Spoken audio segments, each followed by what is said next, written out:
বিসমিল্লাহির রহমানির রহিম। প্রিয় দেশবাসী, আসসালামু আলাইকুম। বর্তমানে বাংলাদেশ ইতিহাসের এক কঠিন সময়ের মুখোমুখি। দেশে এখন পাহাড় সম বৈষম্য। একদিকে লুটেরাদের রাজত্ব, অপরদিকে লাঞ্ছিত বঞ্চিত মানুষের নিঃশব্দ কান্না। নিশিরাতের সরকারের এক অবৈধ মন্ত্রী বলেছে দেশে নাকি এখন 4 কোটি লোকের জীবনযাপনের মান ইউরোপের মতন। প্রশ্ন, তাহলে বাকি 14 কোটি মানুষের জীবনযাপন মান কোন দেশের মতন? দেশের অধিকাংশ মানুষকে এখন কেন বাজারে গিয়ে প্রয়োজনীয় জিনিসপত্র না কিনে প্রায় ফিরে আসতে হয়? অসংখ্য মানুষকে কেন অর্ধাহারে অনাহারে থাকতে হয় প্রায় প্রতিদিন? কে দেবে এসব প্রশ্নের জবাব? প্রিয় দেশবাসী, বাস্তবতা হলো দেশে এখন নিত্য প্রয়োজনীয় প্রতিটি পণ্যের দাম সাধারণ মানুষের নাগালের বাইরে বলা যায়। একমাত্র কমেছে আওয়ামী নেতাকর্মীদের কথার দাম, কমেছে মানুষের মূল্য, মানবিক মর্যাদা। এর কারণ দেশ এখন মাফিয়া চক্রের কবলে। প্রিয় দেশবাসী, মাফিয়া চক্র অবৈধভাবে রাষ্ট্র ক্ষমতা কুক্ষিগত করে রাখতে গিয়ে দেশের প্রতিটি সাংবিধানিক প্রতিষ্ঠানকে নষ্ট বা ধ্বংস করে দিয়েছে।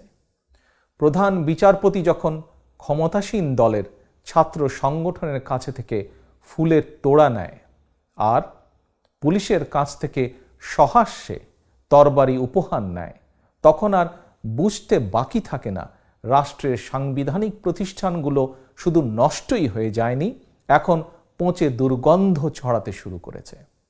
প্রিয় দেশবাসী, আপনারা জানেন অবৈধভাবে রাষ্ট্র ক্ষমতা কুক্ষিগত করে রাখতে গিয়ে মাফিয়া চক্র দেশে সুপরিকল্পিতভাবে সেনা হত্যাযজ্ঞ ঘটিয়েছে।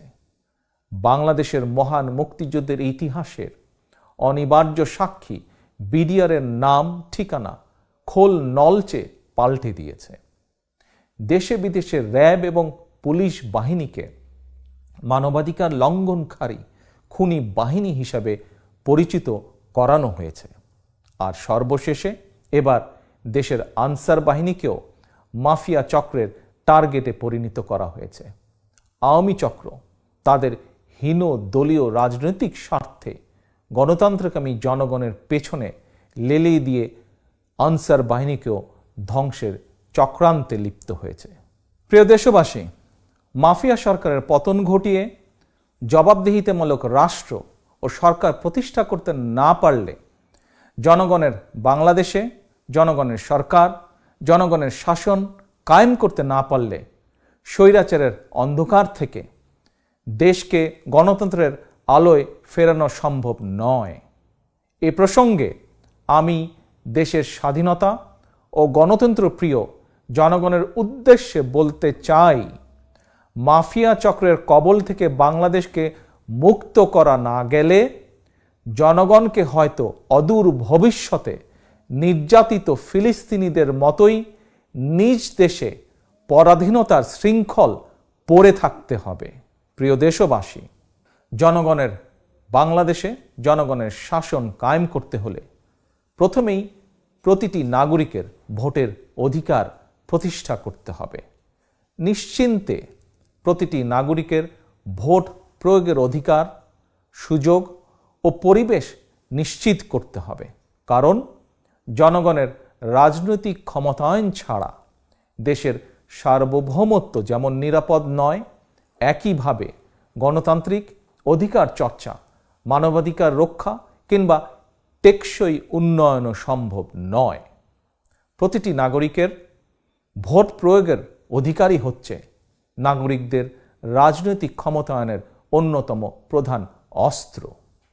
কিন্তু স্বৈরাচার হাসিনা নাগরিকদের ভোটের অধিকার প্রয়োগের গণতান্ত্রিক অধিকারই কেড়ে নিয়েছে।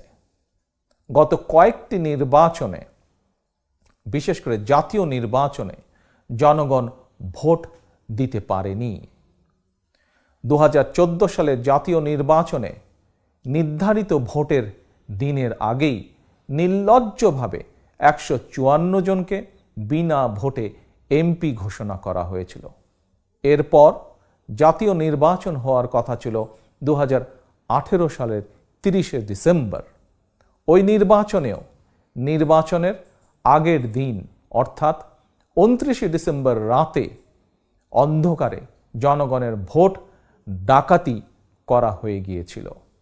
আত্মমর্যাদাহীন, মেরুদণ্ডহীন নির্বাচন কমিশনকে ব্যবহার করে ভোট ডাকাত হাসিনার ভোট ডাকাতিতে সহযোগিতা করেছে জনপ্রশাসন ও আইন শৃঙ্খলা বাহিনীর একটি আওয়ামী সিন্ডিকেট। প্রিয় দেশবাসী, আবারও জাতীয় নির্বাচনের সময় ঘনিয়ে এসেছে। নিশিরাতের ভোট ডাকাত সরকার আবারও জনগণের ভোট ডাকাতির ষড়যন্ত্রে লিপ্ত হয়েছে। এর আগে 2014 সাল কিংবা 2018 একটি নির্বাচনেও জনগণ ভোট দেবার সুযোগ পায়নি, নতুন ভোটাররাও ভোট দেবার সুযোগ পায়নি। দেশে বর্তমানে প্রায় 12 কোটি ভোটারের মধ্যে গত 15 বছরে ভোটার তালিকায় এ পর্যন্ত যুক্ত হয়েছে নতুন প্রজন্মের প্রায় 3 কোটি ভোটার। ভোট ডাকাত হাসিনা আগের মতন এবারও যেন আমাদের ভোট ডাকাতি করে নিয়ে যেতে না পারে, এজন্য আওয়ামী ভোট ডাকাতের বিরুদ্ধে রুখে দাঁড়াতে হবে। লুণ্ঠিত ভোটের অধিকার ছিনিয়ে আনতে হলে বিশেষ করে নতুন প্রজন্মের প্রায় 3 কোটি ভোটারকে জেগে উঠতে হবে। তরুণদেরকে রাজপথে ভোটের অধিকার আদায়ের মিছিলের অগ্রভাগে থেকে নেতৃত্ব দিতে হবে। ছাত্র, যুবক, তরুণদের সামনে নিশিরাতের ভোট ডাকাত সরকারকে পরাস্ত করে 52, 71, 75-এর 7ই নভেম্বর কিংবা 90-এর স্বৈরাচার বিরোধী আন্দোলনের মতন আরেকটি ঐতিহাসিক দৃষ্টান্ত স্থাপন করার এখনই সময়ে। তারুণ্যের সাহসী প্রতিরোধের সামনে কখনোই কোনো দেশে কোনো স্বৈরাচার টিকে থাকতে পারেনি। আমি দৃঢ়ভাবে বিশ্বাস করি, প্রবীণদের বুদ্ধিদীপ্ত নির্দেশনা আর রাজপথে নবীনের দীপ্ত পদচারণার সামনে কোনো স্বৈরাচার টিকে থাকতে পারে না, স্বৈরাচার হাসিনাও টিকে থাকতে পারবে না। প্রিয় দেশবাসী, জনগণের অধিকার আদায়ের মিছিল ঠেকাতে পুলিশের ইউনিফর্ম পরিয়ে আইন শৃঙ্খলা বাহিনীর মধ্যে ঢুকিয়ে দেওয়া একটি আওয়ামী দুষ্টিচক্র বারবার জনগণের দিকে বন্দুক নিয়ে তেড়ে আসছে। তবে আইন শৃঙ্খলা বাহিনীর মধ্যে থাকা এই আওয়ামী দুষ্টিচক্রের সংখ্যা খুব বেশি নয়। জনগণ ঐক্যবদ্ধ থাকলে আইন শৃঙ্খলা বাহিনীর ইউনিফর্ম পরা আওয়ামী দুষ্টিচক্র এবার পিছু হটতে বাধ্য হবে। কারণ মানবতা বিরোধী এই আওয়ামী দুষ্টিচক্রটি ইতিমধ্যেই দেশে বিদেশে চিহ্নিত। দেশের জনগণ যেমন আওয়ামী দুষ্টিচক্রকে চিহ্নিত করেছে, বিশ্বের মানবাধিকার সংগঠনগুলো তালিকায় রয়েছে এই দুষ্টু চক্রের নাম। তবে গণতন্ত্রকামী জনগণ বিশ্বাস করে দেশের আইন শৃঙ্খলা বাহিনীর অধিকাংশ কর্মকর্তা সদস্য জনগণের গণতান্ত্রিক অধিকারের সঙ্গে একমত। কারণ স্বৈরাচার হাসিনার শাসন আমলে প্রশাসন কিংবা পুলিশ বাহিনীর সদস্য, এমনকি তাদের পরিবারের সদস্যরাও ভোট দিতে পারেনি। জনগণের লুণ্ঠিত ভোটের অধিকার প্রতিষ্ঠার জন্য বিএনপি রাজধানী সহ সারা দেশে শান্তিপূর্ণভাবে অসংখ্য মিছিল সমাবেশ করেছে। ভোটের অধিকার আদায়ের দাবিতে মিছিল সমাবেশ কোনো অপরাধ নয়, বরং ভোটের অধিকার দাবি আদায়ের মিছিলে বাধা দেওয়া অপরাধ। সুতরাং আমি জনপ্রশাসন এবং আইন শৃঙ্খলা বাহিনীর সদস্যদেরকে সতর্ক করে দিয়ে বলতে চাই, ভোটের অধিকার আদায়ের মিছিল সমাবেশে বাধা দিয়ে নিজেদেরকে অপরাধে জড়াবেন না। গণতান্ত্রিকামী জনগণ সন্ত্রাস সহিংসতায় বিশ্বাস করে না। তবে আক্রান্ত হলে গণতান্ত্রিকামী জনগণের আত্মরক্ষার অধিকার রয়েছে। প্রিয় দেশবাসী, গণতন্ত্রকামী জনগণের দাবি স্পষ্ট। বর্তমান নিশিরাতের ভোট ডাকাত সরকার, সংসদ, মেরুদণ্ডহীন নির্বাচন কমিশন এবং দলীয় প্রশাসন বহাল রেখে সুষ্ঠু ও নিরপেক্ষ নির্বাচন সম্ভব নয়। সুতরাং চিহ্নিত ভোট ডাকাত শেখ হাসিনাকে রাষ্ট্রীয় ক্ষমতার বাইরে রেখে নির্বাচনকালীন নির্দলীয় নিরপেক্ষ সরকারের অধীনেই আগামী নির্বাচন হতে হবে। সুষ্ঠু এবং নিরপেক্ষ নির্বাচনের স্বার্থে এই মুহূর্তে দেশে গণতন্ত্রকামী জনগণের দফা 1, দাবি 1 শেখ হাসিনার পদত্যাগ। প্রিয় দেশবাসী, দাবি আদায় আগামী 28শে অক্টোবর রাজধানী ঢাকায় মহাসমাবেশের ডাক দিয়েছে বিএনপি। এই সমাবেশ সারা দেশের ভোটারদের মহাসমাবেশ। এই সমাবেশ দেশের গণতান্ত্রিকামী প্রতিটি রাজনৈতিক দলের সক্রিয় সমর্থন ও সহযোগিতা রয়েছে। এই সমাবেশের প্রতি বিশ্বের সকল গণতান্ত্রিক শক্তিরও নৈতিক সমর্থন রয়েছে। প্রিয় দেশবাসী, এই সমাবেশ 12 কোটি ভোটারের লুণ্ঠিত ভোটের অধিকার ছিনিয়ে আনার সমাবেশ। দুর্নীতিবাজ, লুটেরা, টাকা পাচারকারী, গুম, খুন, অপহরণকারীদের বিরুদ্ধে রুখে দাঁড়ানোর সমাবেশ এটি। দেশের প্রতিটি সাংবিধানিক এবং বিধিবদ্ধ প্রতিষ্ঠান ও প্রশাসন দলীয়করণ মুক্ত করার সমাবেশ এটি। দেশের কোটি কোটি কৃষক, শ্রমিক, মেহনতি মানুষের জন্য প্রতিদিন 3 বেলা খাবার নিশ্চিত করার সমাবেশ এই সমাবেশ। সাংবাদিক, কলামিস্ট, বুদ্ধিজীবীদের মত প্রকাশের স্বাধীনতা নিশ্চিত করার সমাবেশ। এই সমাবেশ দলমত, ধর্ম নির্বিশেষে প্রতিটি মানুষের জন্য দেশকে নিরাপদ করার সমাবেশ।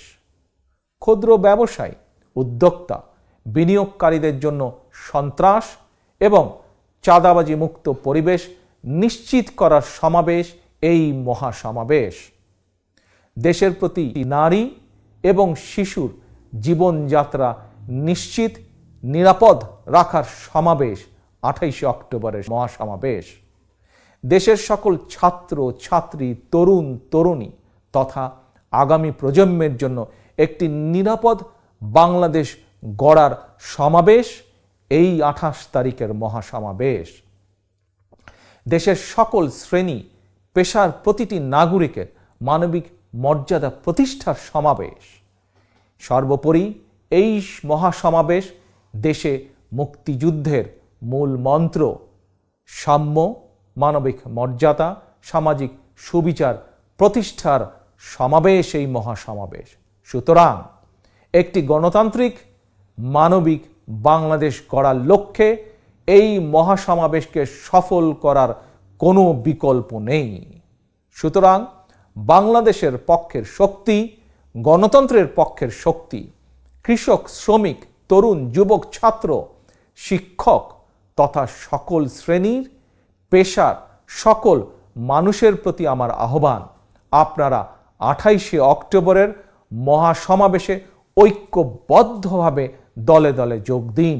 প্রিয় দেশবাসী, শপথ নিন, দাবি আদায় না হওয়া পর্যন্ত এই আন্দোলন থামবে না। আগামী 28শে অক্টোবরের মহাসমাবেশের কর্মসূচি দাবি আদায় চূড়ান্ত আন্দোলনের মহাযাত্রায় ভোট ডাকাত শেখ হাসিনার বিরুদ্ধে ধারাবাহিক কর্মসূচির শেষের শুরু। গণতান্ত্রিক আমি, প্রিয় জনগণ, এবার আমি সারা দেশে আমার দলের সর্বস্তরের নেতাকর্মীদের উদ্দেশ্যে বলতে চাই, শত জেল, জুলুম, নির্যাতন, নিপীড়ন উপেক্ষা করেও দেশে গণতান্ত্রিক প্রতিষ্ঠার ঐতিহাসিক দায় থেকেই বিএনপি চলমান আন্দোলনের নেতৃত্ব দিচ্ছে। কারণ বাংলাদেশে যতবার গণতন্ত্র হত্যার চেষ্টা করা হয়েছে, প্রতিবারই গণতন্ত্র পুনর্জীবিত কিংবা গণতন্ত্র পুনঃপ্রতিষ্ঠায় বিএনপি নেতৃত্ব দিয়েছে। বিএনপির প্রতিষ্ঠাতা, স্বাধীনতার ঘোষক জিয়া স্বাধীন বাংলাদেশে গণতন্ত্র পুনর্জীবিত করেছিলেন। Mother of democracy Begum Khaleda জিয়ার নেতৃত্বে বাংলাদেশে গণতন্ত্র প্রাতিষ্ঠানিক রূপ পেয়েছিল। গণতন্ত্র বিকশিত হয়েছিল। একইভাবে গণতন্ত্রকামী সকল রাজনৈতিক দল এবং জনগণকে সঙ্গে নিয়ে আবারও দেশে গুম হয়ে যাওয়া গণতন্ত্র, মানবাধিকার, ভোটের অধিকার আদায়ের চলমান আন্দোলনে বিএনপি রাজপথে রয়েছে। এই আন্দোলন বানচাল করতে মরিয়া হয়ে উঠেছে শেখ হাসিনার মাফিয়া চক্র। তারা গণগ্রেফতার শুরু করেছে। বিএনপির নেতাকর্মীরা গ্রেফতার নির্যাতনে ভয় পায় না। ভয় পায় না বলেই আওয়ামী ফ্যাসিবাদী চক্রের রক্তচক্ষু উপেক্ষা করে বিএনপি সহ প্রতিটি আন্দোলনরত রাজনৈতিক দলের সমাবেশে লক্ষ লক্ষ জনগণের উপস্থিতি অব্যাহত রয়েছে। আজ আমি সারা দেশে আমার সর্বস্তরের নেতা কর্মী, বিশেষ করে গায়েবী মামলা শিকার প্রায় 43 লক্ষ নেতাকর্মীর প্রতি একটি নির্দেশনা দিতে চাই। গণতান্ত্রিকামী জনগণ বিজয়ের দ্বার প্রান্তে। সুতরাং আর ঘর থেকে গ্রেফতার বরণ কিংবা মিথ্যে মামলায় আদালতের বারান্দায় ঘুরে সময় ক্ষেপণ না করে এবার চূড়ান্তভাবে ঘুরে দাঁড়ানোর পালা। আর প্রতিবাদ নয়, এবার অসীম সাহস নিয়ে প্রতিরোধ এবং প্রতিহত করার পালা। একজন গ্রেফতার হলে সঙ্গে সঙ্গে আরেকজন নেতৃত্ব নিন, নেতৃত্ব দিন। ওরা আর কতজনকে গ্রেফতার করবে? ওরা কত মানুষকে জেলে পুরবে? 44,000 মানুষের ধারণ ক্ষমতার 68টি কারাগারে এরই মধ্যে লক্ষাধিক মানুষকে কারাবন্দী করে রাখা হয়েছে। গণতন্ত্রকামী মানুষের ভিড়ে কারাগারগুলোতে এক অমানবিক পরিস্থিতির সৃষ্টি হয়েছে। যাদেরকে গণহারে গ্রেফতার করা হচ্ছে এরা কেউ গুম, খুন, অপহরণ কিংবা চুরি, ডাকাতি বা কোনো অপরাধের সাথে তারা জড়িত নয়। তাহলে কেন এই অবৈধ গ্রেফতার? আমি স্বৈরাচার, ভোট ডাকাত, মাফিয়া সরকারকে হুঁশিয়ার করে বলতে চাই, এভাবে গণগ্রেফতারের পরিণতি ভালো হবে না। অবিলম্বে বিএনপি এবং ভিন্ন দল ও মতের মানুষকে গণগ্রেফতার বন্ধ করতে হবে। ইতিমধ্যে যাদেরকে গ্রেফতার করা হয়েছে তাদেরকে 28 অক্টোবরের আগেই কারা মুক্তি দিতে হবে। অন্যথায় কারাবন্দী এই মানুষেরাই আগামী 28 অক্টোবর দেশের 68 কারাগার থেকে একযোগে গণতন্ত্র মুক্তির আওয়াজ তুলতে বাধ্য হবে। প্রিয় দেশবাসী, আর সময় ক্ষেপণের সময় নেই। এখন চূড়ান্ত বিজয় অর্জনের লড়াই। এরই মধ্যে স্লোগান উঠেছে, এবার আর ছাড় নাই, ভোটের অধিকার ফেরত চাই। 1971 সালে আমরা যুদ্ধ করেছিলাম বাংলাদেশের স্বাধীনতা অর্জনের জন্য। আর আজকের এই আন্দোলন দেশ এবং জনগণের স্বাধীনতা রক্ষার আন্দোলন। অচিরেই গণতন্ত্রকামী মানুষের বিজয় নিশ্চিত হবেই হবে ইনশাআল্লাহ। আল্লাহ হাফেজ। বাংলাদেশ জিন্দাবাদ। বাংলাদেশ জাতীয়তাবাদী দল জিন্দাবাদ।